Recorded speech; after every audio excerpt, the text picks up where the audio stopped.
सूरह बकरा आयत 155।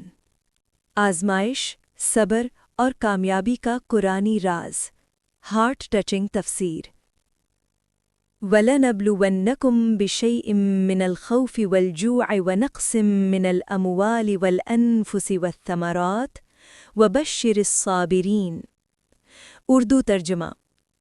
और हम ज़रूर तुम्हें आज़माएंगे कुछ खौफ से, कुछ भूख से, और मालों, जानों और फलों में कमी से, और सब्र करने वालों को खुशखबरी दे दीजिए।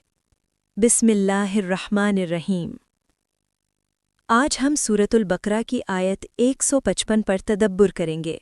एक ऐसी आयत जो ज़िंदगी के हर दौर, हर आज़माइश और हर इंसान से बराह रास्त गुफ्तगू करती है।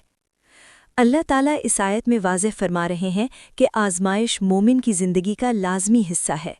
खौफ, भूख, माली नुकसान, जानी नुकसान और पैदावार में कमी, ये सब महज हादसात नहीं बल्कि इलाही निज़ाम तरबियत हैं।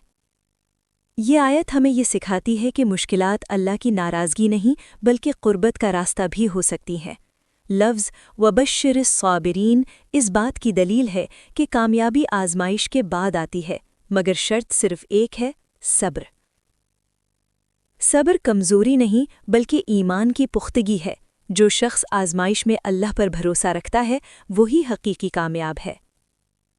जदीद नफ्सियात बताती है कि मुश्किल हालात इंसान की रेजिलियंस यानी ज़हनी मजबूती को बढ़ाते हैं। भूख इंसान को नज़्म सिखाती है, खौफ इंसान को मोहतात बनाता है, नुकसान इंसान को तरजीहात समझाता है।